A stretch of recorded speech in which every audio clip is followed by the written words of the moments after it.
Hello and welcome to the Story Behind the Stories, your weekly look at the pages of the Neepawa Banner Press. Thank you very much for taking a little bit of your time and spending it here with us on NACTV. I'm Eoin, Devereux, journalist with the Banner Press, welcoming you almost as always to the program. And I'm joined this week by owner, operator, publisher of the Banner Press, Ken Waddell. Ken, good to have you here for this week's edition. It's good to be here. Glad to be here. Get my hat up so that people see my eyes. There we go. All right, so for this week's edition, we're going to start off with a few stories that the person that wrote them isn't on for this week's edition. So these are Casper Warehan's stories that they were able to chase down. Very important stories, I think, as well for Neepawa proper, and I think to a degree to the surrounding region as well. Front page, of course, talks about some new medical personnel that are now calling Neepawa home. Gus was able to get this tip and was able to follow through with an interview with a couple, Dr. Danielle Paradis and Dr. Brian, Mr. Brian Bellinger, who have recently arrived in Neepawa and are starting to acclimate themselves to the community quite nicely. Dr. Paradis, of course, is working over here in Neepawa at Beautiful Plains Medical Clinic and putting in some time as well at the hospital. And as for Brian, he is a physician assistant working primarily at the Neepawa Hospital. And it's wonderful to see these new arrivals come in, especially when it comes to the field of medicine, and to be able to help out. Neepawa, as you know, if you are a loyal and consistent viewer of the program or reader of the Banner Press, you know Neepawa is a community that is really growing over the last few years in terms of the population, in terms of requirements for that population. And the medical field is definitely one, I think, Ken, that is sorely in need of a few extra bodies, and it's nice to see that we're able to share details that we got a few more. Yeah, and I was very thrilled to hear about this, and I've actually met one of their relatives who also moved to the area, and that's good too. And but you know, the interesting at the end of the story on page 7, I'll quote it directly to make sure I get it right, but they're talking about how they're so thrilled with the area, happy to be working here, and they've come from a lot larger center than Neepawa, and this is not unusual to hear this, but Dr. Paradis said, "You're stuck with us now," and so I think the Neepawa area, Neepawa region, is quite happy to be stuck with this couple, and that means we're one doctor and one physician assistant closer to filling the total complement of doctors that are going to be required to operate the Beautiful Plains Community Clinic and the new hospital. Now, we're over a year away from the hospital being opened yet, probably maybe a year and a half with the way construction goes, we know that. But 2 more in the queue is pretty darn good. And just as an aside, I had reason to see a specialist, and there's now a specialist coming out from Winnipeg several days a month to work at the medical clinic, so that's another plus. Means I don't have to drive to Winnipeg, and a whole bunch of other people that they see. So lots of good things happening on the medical front, and this is just top-notch news for the front page of the Banner. Most definitely. We do enjoy being able to share a little bit of positivity from time to time when it comes to the medical field and practitioners here in Neepawa and the surrounding region. It's not always perfect. It's not always positive. There is still very much a need for Neepawa and the region for more physicians, for more nurses, and more practitioners and assistants to those practitioners.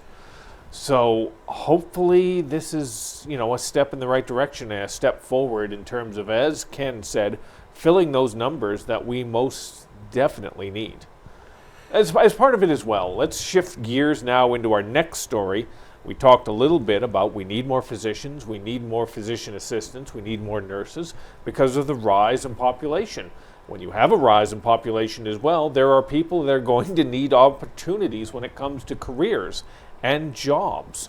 So that segues pretty nicely into our next story about the upcoming job fair that's going to be occurring, if I remember correctly off the top of my head, on February 27th. Correct. Best to check just to make sure. Yeah. I'd hate to steer you in the wrong direction. No, I was ahead of you on that one. Yeah, February Yes. 27th, 3 to 6 p.m.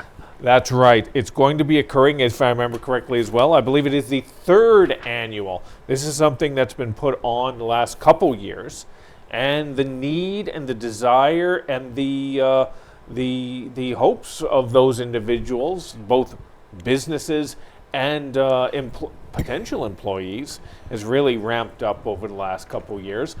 As of our publication deadline, there were about a dozen different businesses that had already signed up. We're already planning on sending individuals, setting up a booth for this job fair.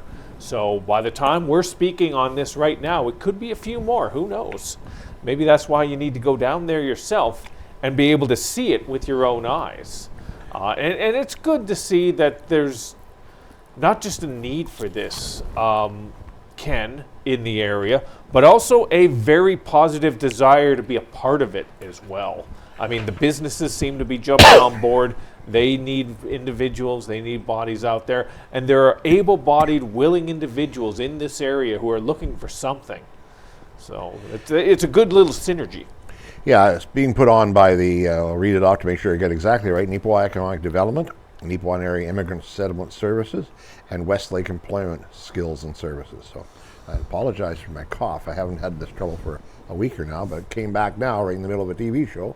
Good timing, eh? But anyway, it should be a very good event. Pardon me. Oh, most definitely. And again, there is very much a need for individuals. Like, if you go to the post office here in Neepawa and you look up on the bulletin board, you'll see plenty of little things from settlement services up there spotlighting jobs. You may have missed it. Maybe you weren't paying attention, but there's a lot of them up there. You know, there used to be a day where they put those in the newspaper. But hey, what am I to say? You know, get your message out there any way you like. You know, use a telegraph if you like. Use social media to get it out to those 3 people and those 4 followers that you have. Whatever you need to do to make you feel better about yourself, it's just fine. You know. You're laying it on pretty thick there, but well, if you're a loyal and consistent viewer of the show, you know I'm just winging it out here. I'm just going to say whatever I feel like, and as long as I'm not cursing, for some inexplicable reason, they keep bringing me back.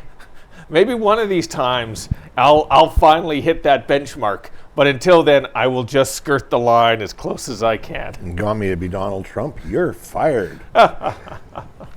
Not a chance. Not a chance. Well, fortunately, if I am fired, though, we do have the upcoming job fair where I'm going to be able to get at least a dozen different opportunities to see what else is out there. So who knows, maybe the next edition, it'll be Ken and Casper moving forward, and I'll be working somewhere else, Communications for Stella Jones or something like that. Hopefully somewhere where I have to wear a tie, because I got way too many ties. And if you're curious as well, even though you'll probably watch this after the fact, pink tie today, partially because it's Valentine's Day, and also partially because tonight at the Yellowhead Center, even though it's a story we did in a previous edition, the NACI Tigers hockey team is going to be having their Pink the Rink tonight. So I thought I'd sort of dress up, as it were, to help them out, because they're going to be wearing the specialty pink jerseys for their game against Minnedosa, which is a huge fundraising event. So hopefully you were able to read that article in a previous edition of the Banner Press, maybe marked it on your calendar to head down to the Yellowhead Center and support the high school team in their 5th year of raising money for cancer awareness and cancer research. They've done such a tremendous job for it. So it's something I hope very much to be able to share with you in next week's edition of the newspaper and next week's edition of the Story Behind the Stories. Unless, of course, I skirted that line as we talked about earlier and I'm working at one of the other places. So we'll see how the next 7 days play out. I'll give you a decision by Monday. Actually, you know what? I know I'm not going to get fired. I can guarantee I'm not going to get fired. And you want to know why? Loyal and consistent viewer of the story behind the story? Because who else would sit down and listen to town council meetings? There you go. Here's your big chance. Tell us about the town council. Which brings up our very next story. I go there so you don't have to. You're welcome. But again, kidding aside though, I always say this, and I am a firm believer in this. Municipal government is the most important level of government to the average citizen. I don't doubt that for a second, because they are the ones that have the most direct impact to your day-to-day dealings. Everything you do in your community, everything you have in your community, a big part of it is due to municipal politics. That's why it's important to pay attention to it. Obviously, provincial is important. Obviously, especially in these times, federal is very much important. But municipal does have that value as well. Having said that, I will readily acknowledge this most recent edition of Municipal Council wasn't exactly a grand slam. There were no big events that occurred here. They didn't make any big announcements. It was a lot of sort of housekeeping type thing. You know, it's like doing your laundry. It's not that exciting. It's got to be done. You know, it's important to somebody. So just to go through some of it, Mayor Brian Headley and council went through a few of the things they went through. The manager of operations also shared some information. One of the most notable was the bulk water station. There's some upgrades that are going to be coming in for that as well. Neepawa is very much hoping, all this depends, of course, on the potential federal election, to get some housing funding, though, through the Canada Housing Fund Infrastructure Program. They put in a request to help with the 58 acres they are planning on developing in the very near future on the town's northwest corner, part of that 320 acres they bought last year. Of course, all this could go sideways, Ken, quite honestly, if we have a federal election. You know, even though, like I said, even though municipal politics, I think, is the most directly important to the average person, federal politics is the elephant in the room, as it were. If it sneezes, we all notice it. Oh, yeah. Yeah.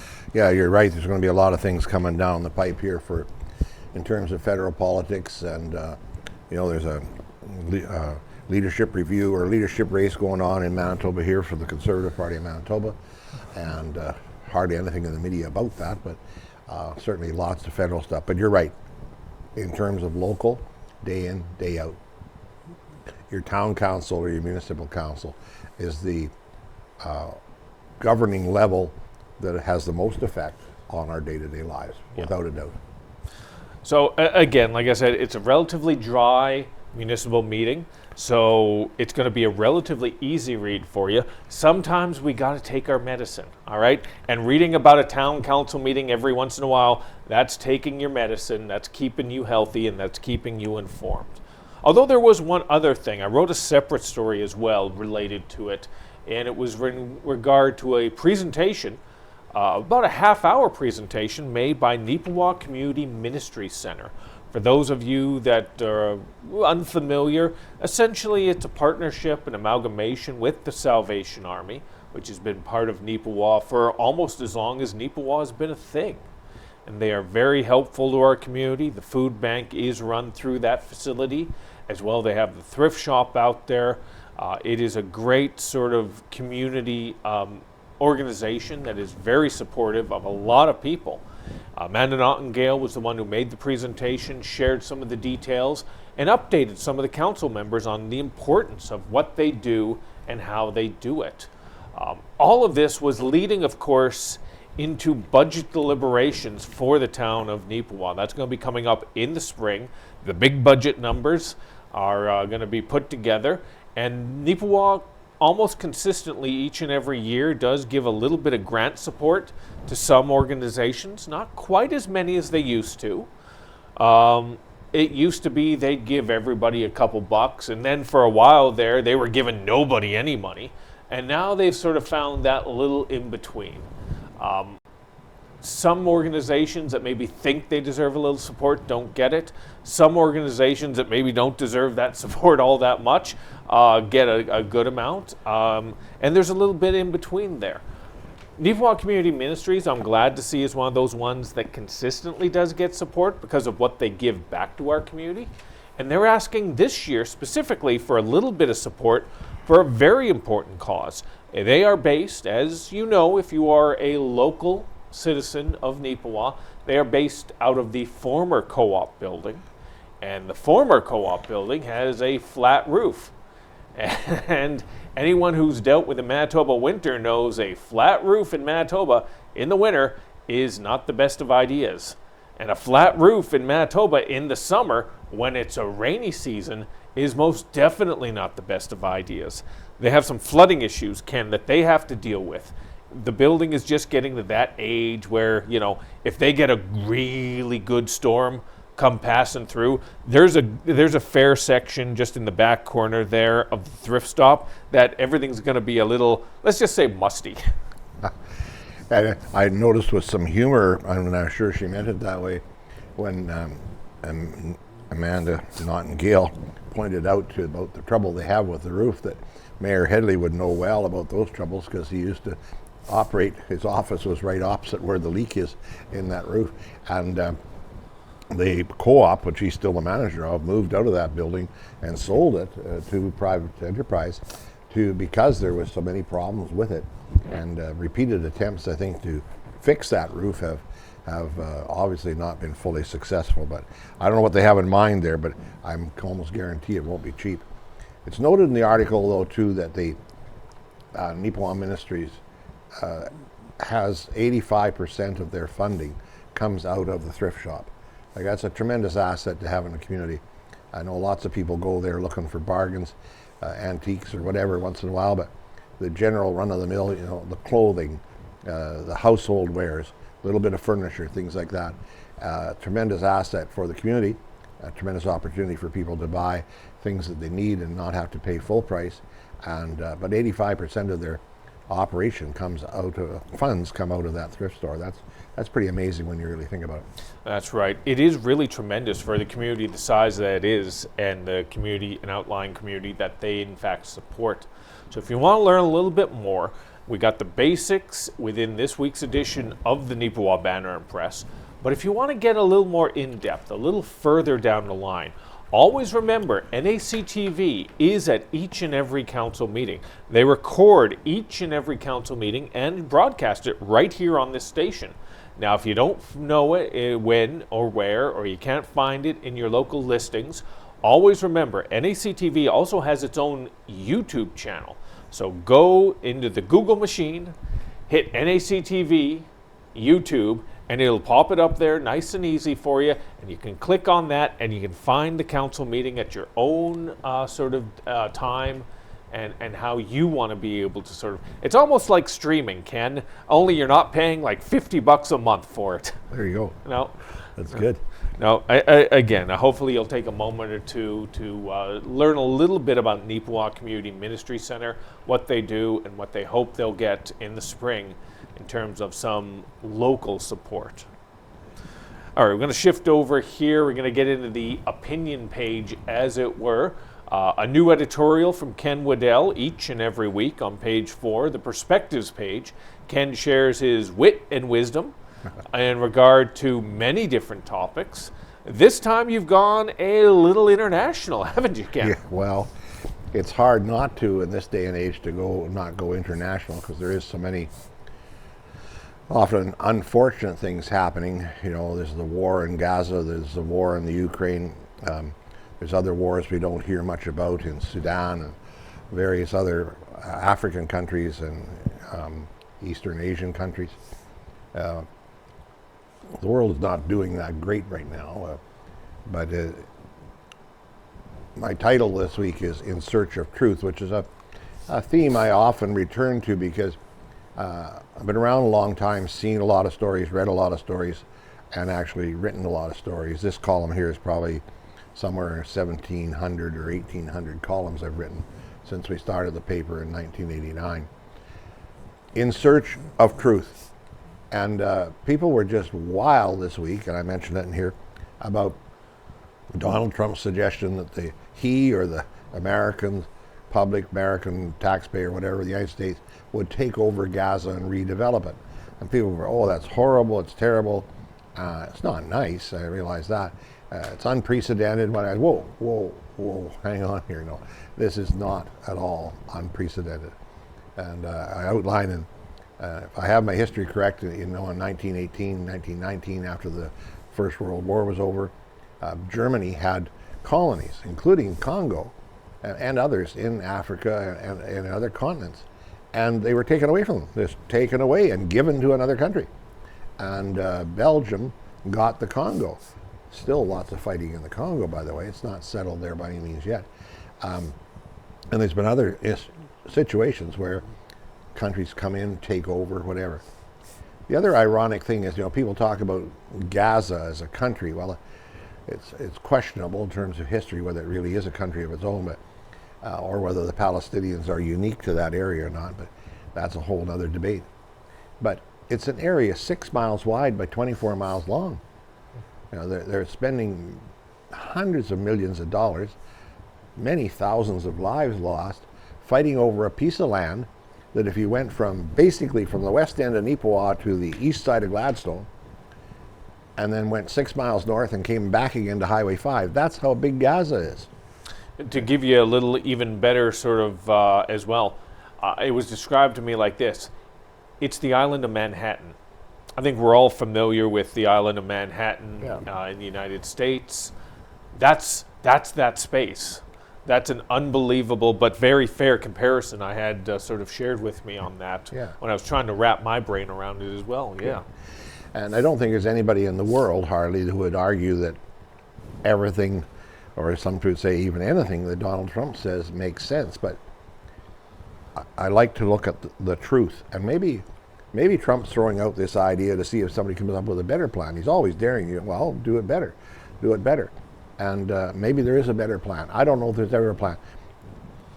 That area of the world, the Jews have been fighting with the Arab factions in that area for 3,000 to 4,000 years. It goes back that far. Just read, if you want to read your biblical history, read the Old Testament.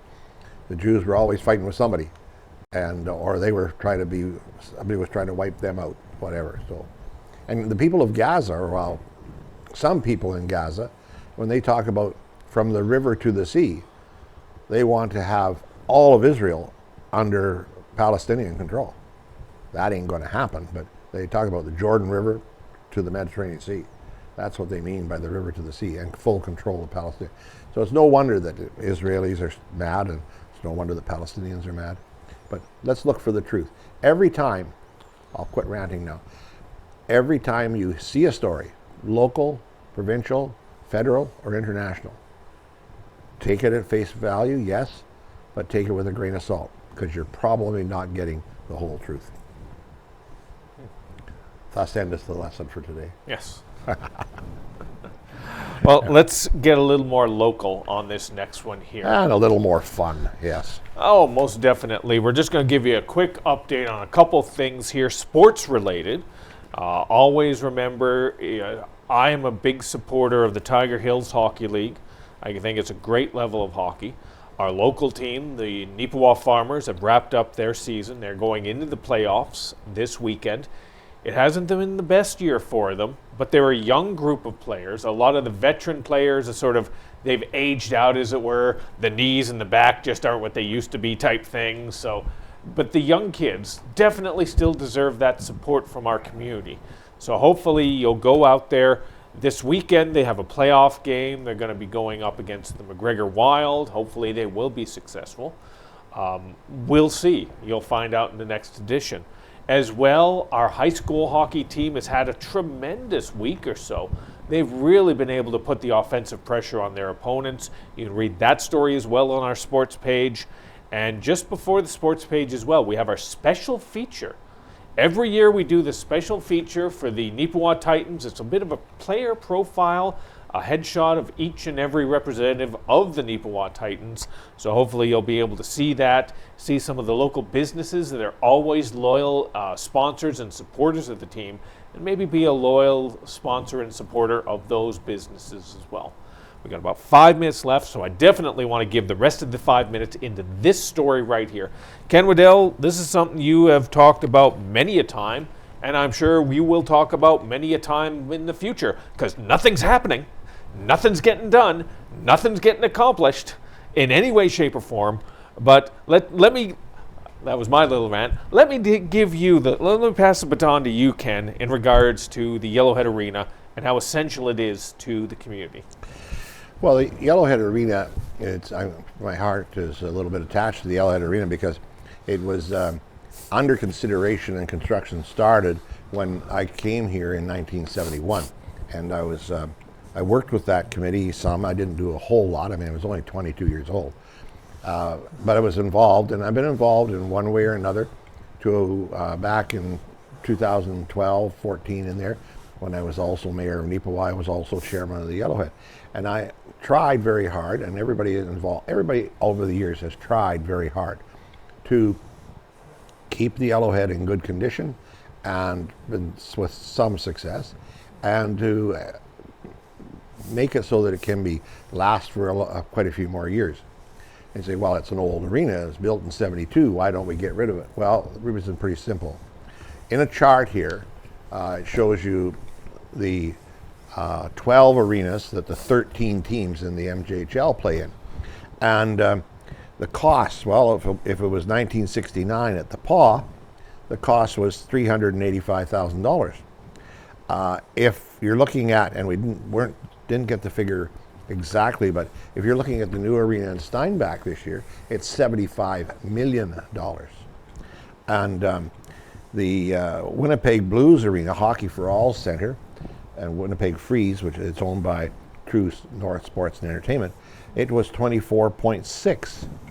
Niverville was built 3 years ago, 19.5 million. Portage was a number of years ago. I couldn't find the date exactly. It was $44 million. Well, the best comparison I would say, Ken, is you look at Niverville and you look at Verdun. Verdun was built in 2010 at a cost of $18 million. And if you've ever been to Verdun's arena, it is a tremendous, I think personally, even though it's not the biggest, I think it's the best facility. Well, until Steinbach opens up theirs, the best facility in the MJHL. Niverville's costs more, with all due respect to Niverville. It's a great little arena, but it's not the Tundra Oil and Gas place in Verdun. It's not even close, yet it costs more. Yeah. And in 2014, there was a report done, and it's very, very, very skimpily summarized in this report, because it's 50, 60 pages, and by Bogue engineers. And they fix this, fix that, electric system, mechanical system, structural review, building code life, roof condition, estimated cost of all the upgrades at that point, which is 10 years ago now, was $2.93 million. Well, double that now, at least, I would say. And that just gets you to bring it close to code. It doesn't bring the building up to code.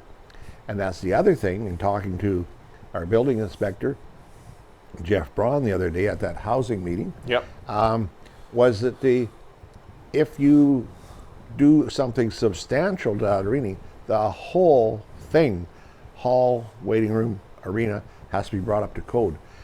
I have no idea really, but if a new one is 75 and Verdun's was 18, I bet you to bring the Yellowhead up to code would probably be $12, $15 million, and it doesn't buy you one more square foot of space. And so the town is faced, well, not the town, because the town doesn't own the arena. That's part of the problem. Well, I'm going to have to cut you off here, Ken. We got about 30 seconds left, so if you can wrap up where you're going with this. The town and the Yellowhead have got a big problem, and it needs to be solved. And this is why you need to be able to pick up a copy of the Banner Press. There's so much more we could talk about in regards to this story and more, but there's only 30 minutes in a half hour. Fancy that. Thank you as always. If you have any story suggestions or ideas, give us a call at 476-3401 or email at news@neepawabanner.com. Thank you as always, and have a great week.